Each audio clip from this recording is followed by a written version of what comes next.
మాత్రం ఆయన ఎద్దేవా చేయటం అయితే జరిగింది. నీకు వరి గురించి ఏం తెలుసని ప్రచురించారు. ఇక జిహెచ్ఎంసీ ఎన్నికలకు సిద్ధంగా ఉండాలని కేటీఆర్ పిలుపునిచ్చారు. ఆబ్వియస్లీ జిహెచ్ఎంసీ ఎన్నికలు రాబోతున్నాయి. బీఆర్ఎస్ కార్యకర్తలు జిహెచ్ఎంసీ ఎన్నికలకు సిద్ధంగా ఉండాలని మాజీ మంత్రి కేటీఆర్ పిలుపునిచ్చారు. ఆదివారం అంబర్పేటలోని బీఆర్ఎస్ కార్యకర్తల సమావేశం జరిగింది. ఈ సమావేశంలో కేటీఆర్ పాల్గొన్నారు. రాష్ట్రంలో పాలన కాంగ్రెస్ గాలికి వదిలేసింది. కాంగ్రెస్ ప్రభుత్వం ప్రజలపై పేకల్లోతు కోపం ఉందని, ఇక హైడ్రా మూసీ పేరుతో పేదల ఇళ్లను కూల్చేస్తున్నారన్నారు. ఉన్న సిటీనే సీఎం రేవంత్ రెడ్డి పట్టించుకోవడం లేదని, ఇలాంటి నాయకుడు ఫ్యూచర్ సిటీ ఎలా నిర్మిస్తారన్నారు. బీఆర్ఎస్లో పనిచేసే వారికి గుర్తింపు ఉంటుందని, జిహెచ్ఎంసీ ఎన్నికల్లో సర్వేల ఆధారంగానే టికెట్లు ఇస్తామన్నారు. బీఆర్ఎస్లో పనిచేసే వారికి గుర్తింపు ఉంటుందని, రాష్ట్రంలో ఎప్పుడు ఎన్నికలు జరిగినా బీఆర్ఎస్ఏ గెలుపని, డిసెంబర్లో జిహెచ్ఎంసీ ఎన్నికలు జరుగుతాయన్నారు. సర్వేల ఆధారంగా టికెట్ ఇస్తామని, ఎస్ఐఆర్పై అందరూ కూడా అప్రమత్తంగా ఉండాలన్నారు. కాంగ్రెస్ పాలనలో రైతులు ఇబ్బందులు ఎదుర్కొంటున్నారని తెలిపారు. ఇక అదేవిధంగా చూసుకుంటే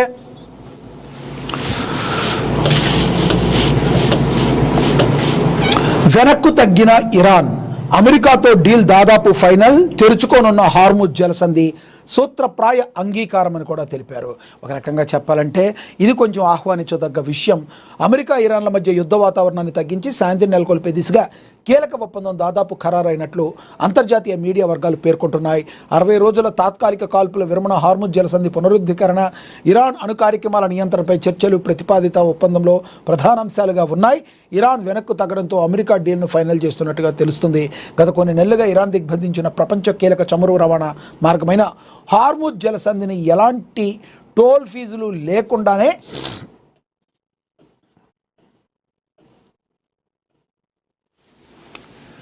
60 రోజుల పాటు తెరవడానికి ఇరాన్ అంగీకరించింది. అక్కడ తాము అమర్చిన మైన్లను కూడా ఇరాన్ తొలగించింది. దీనికి ప్రతిగా అమెరికా ఇరాన్ రేవులపై దిగ్బంధాన్ని ఎత్తివేస్తూ ఇరాన్ స్వేచ్ఛగా చమురు అమ్ముకునేందుకు కొన్ని ఆంక్షల నుంచి మినహాయింపులు ఇవ్వనుంది. తమ వద్ద ఉన్న అత్యంత సంపన్నమైన యురేనియం నిల్వలను వదులుకోవడానికి, అలాగే అణు కార్యక్రమాలు నిలిపివేయడానికి ఇరాన్ సూత్రప్రాయంగా అంగీకరించినట్లు అమెరికా అధికారులు తెలిపారు. అయితే దీనిపై ఇరాన్ అధికారిక వర్గాలు కొంత భిన్నమైన ప్రకటనలు అయితే చేస్తున్నాయి. అణు నిల్వల అప్పగింత అంశం ఇప్పుడే కాదు. మరోవైపు ఈ ఒప్పందంపై అంతర్జాతీయ వార్తా సంస్థ రాయిటర్స్ ప్రచురించిన కథనం ఒక కొత్త మలుపును తీసుకుంది. దీని ప్రకారం తమ వద్ద ఉన్న అత్యంత సంపన్నమైన యురేనియం నిల్వలను వేరే దేశానికి అప్పగించడానికి లేదా దేశం దాటించడానికి ఇరాన్ ఎలాంటి అంగీకారం తెలపలేదని ఈ దేశ సీనియర్ అధికారి స్పష్టం చేశారు. ప్రస్తుతం అమెరికాతో జరుగుతుంది ప్రాథమిక ఒప్పందం మాత్రమేనని, ఇందులో అణు సమస్యల ప్రస్తావన లేదని పేర్కొన్నారు. అణు నిల్వలపై తుది నిర్ణయం, చర్చలు అన్నీ కూడా రాబోయేది తుది ఒప్పందంలో మాత్రమే భాగమవుతాయని, ప్రస్తుతం తాత్కాలిక ఒప్పందంలో దీనికి చోటు లేదని ఇరాన్ స్పష్టం చేసింది. హెజ్బుల్లాతో కాల్పుల విరమణ, ఇరాన్ మద్దతు ఉన్న లెబనాన్ ఉగ్ర సంస్థ హెజ్బుల్లా ఇజ్రాయెల్ మధ్య జరుగుతున్న యుద్ధానికి కూడా ఈ ఒప్పందం ద్వారా తాత్కాలిక విరామం అయితే లభించనుంది.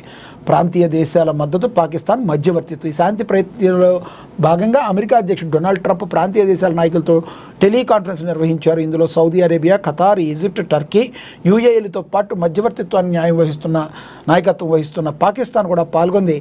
శాంతి స్థాపనకై ట్రంప్ చేస్తున్న కృషిని పాక్ ప్రధాని షహబాజ్ షరీఫ్ అభినందించారంట. యుద్ధం స్టార్ట్ చేసింది ఎవడు?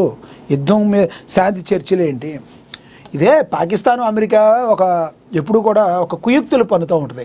ఇక ఇజ్రాయిల్ ఆందోళన, ఇజ్రాయిల్ ప్రధాని బెంజమిన్ నెతన్యాహు ఈ ఒప్పందంపై ముఖ్యంగా హెజ్బుల్లాతో కాల్పుల విరమణ అంశంపై ట్రంప్తో మాట్లాడి తన ఆందోళన వ్యక్తం చేశారు. అయితే హెజ్బుల్లా తిరిగి ఆయుధాలు సమకూర్చుకున్నా లేదా దాడులు చేసిన ఇజ్రాయిల్కు ఎదురుదాడి చేసే పూర్తి హక్కు ఉంటుందని అమెరికా భరోసా ఇచ్చింది.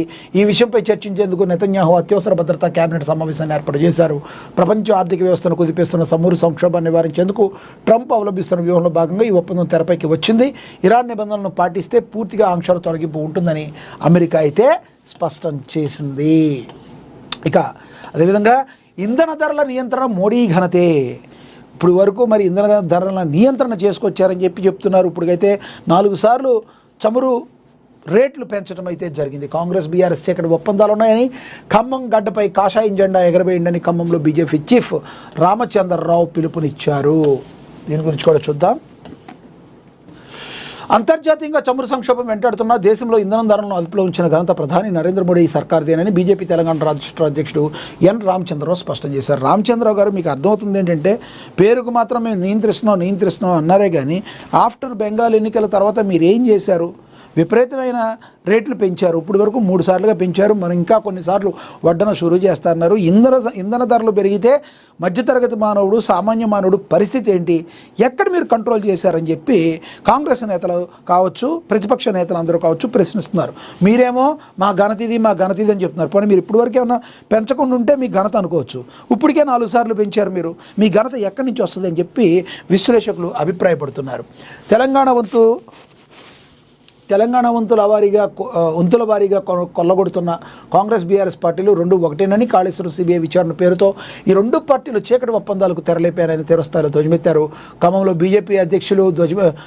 బీజేపీ జిల్లా అధ్యక్షులు నెల్లూరు కోటేశ్వరరావు అధ్యక్షతన జరిగిన క్రమశిక్షణ తరగతుల అనంతరం మీడియా సమావేశంలో మాట్లాడుతూ కేంద్రం తెలంగాణకు 10 లక్షల కోట్ల నిధులిచ్చి కాంగ్రెస్ అబద్ధాలు ప్రచారం చేస్తుందని, రైతు సంక్షోభాన్ని పరిష్కరించకపోతే రాష్ట్ర వ్యాప్త ఆందోళన చేపడతామని మరి ఈయనైతే హెచ్చరించడం అయితే జరిగింది. రామచంద్రరావు ఇంధన ధరల నియంత్రణకు మాత్రం తమ ప్రభుత్వం యొక్క గొప్పతనం అన్నట్టుగా చెప్పుకొచ్చారు బీజేపీ చీఫ్ రామచంద్రరావు. అదేవిధంగా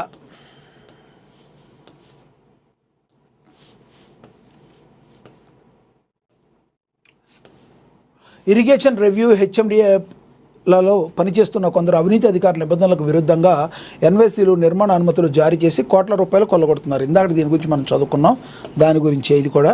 ఇక ఏఎన్ఎన్ మహా అవార్డ్స్ ఈ విజయవాడలో కూడా జరగబోతుంది.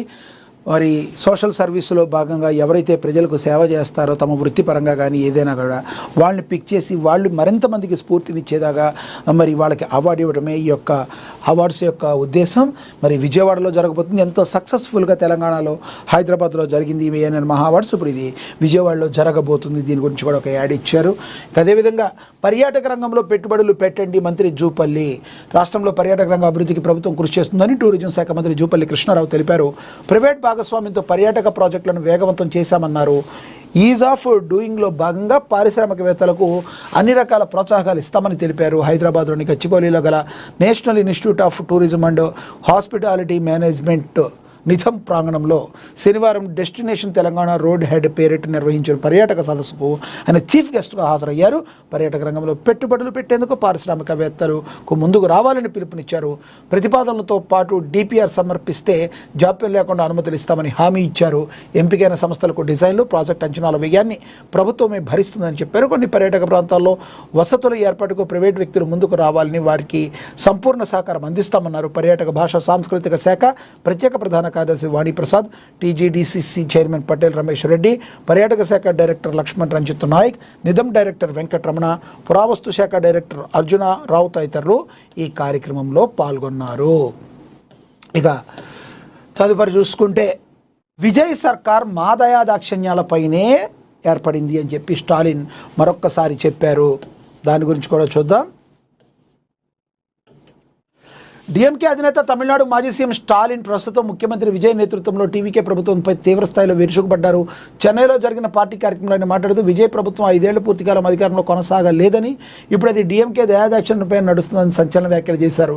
తమిళనాడు ఎన్నికల ఫలితాలను ఒక రాజకీయ ప్రపంచంగా తాను భావించడం లేదని, ఇదొక సినిమా సునామీ మాత్రమేనని స్టాలిన్ అభివర్ణించారు.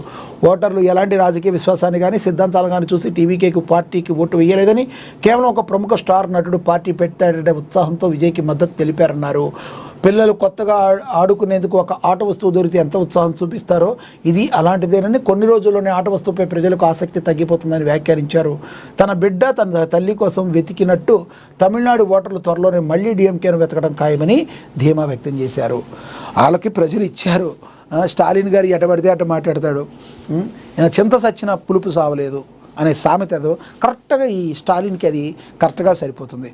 విజయ్ యొక్క అతను తీసుకున్న నిర్ణయానికి, అతను మాట్లాడిన విధానానికి మీ యొక్క అపరిపక్వత, మీ యొక్క రాక్షస పాలన నుంచి ప్రజలు విముక్తి కోరుకున్నారు. కాబట్టే స్టాలిన్ని ఎక్కడ ఉంచాలో అక్కడ ఉంచారు. విజయ్కి అద్భుతమైన అవకాశం ఇచ్చారు. దాన్ని గుర్తించకుండా ఏదేదో చేస్తే చింత చచ్చినా పులుపు చావలేదు, కింద పడ్డ పై చెయ్యి నాది అనటం ఇలాంటివి మానుకోవాలి. ఇక మానుకొని